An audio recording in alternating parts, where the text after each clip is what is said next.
Menteri Agama RI Lukman Haris Saifuddin bersama dengan Wakil Gubernur Sumsel Ishak Meki membuka secara langsung kompetisi sanawiyah madrasah, Aksioma serta LTI Expo 2015 di PSCC Palembang, Senin 3 Agustus 2015.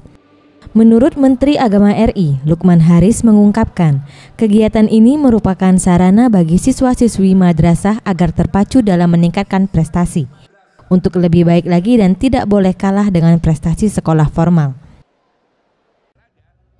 Juga yang tidak kalah pentingnya adalah ingin menanamkan nilai-nilai sportivitas, nilai-nilai kejujuran yang tentu nanti ketika mereka terjun ke masyarakat itu menjadi modal utama ketika mereka ingin mengembangkan diri. Sementara itu, Wakil Gubernur Sumsel Ishak Meki mengungkapkan, pihaknya berterima kasih karena Sumsel mendapat kepercayaan menjadi tuan rumah KSM Aksioma LTI Expo 2015. Pihaknya akan berusaha semaksimal mungkin menyukseskan acara ini dengan mempersiapkan venue-venue pertandingan sebaik mungkin. Sudah siap semua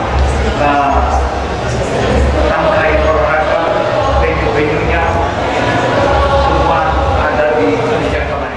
Kegiatan ini dilakukan selama 3 hari, yaitu dari tanggal 3 hingga 7 Agustus 2015, yang diikuti oleh madrasah-madrasah terbaik di Indonesia. Nira Laras Ayu, Farel Dwi Satria, Sriwijaya TV.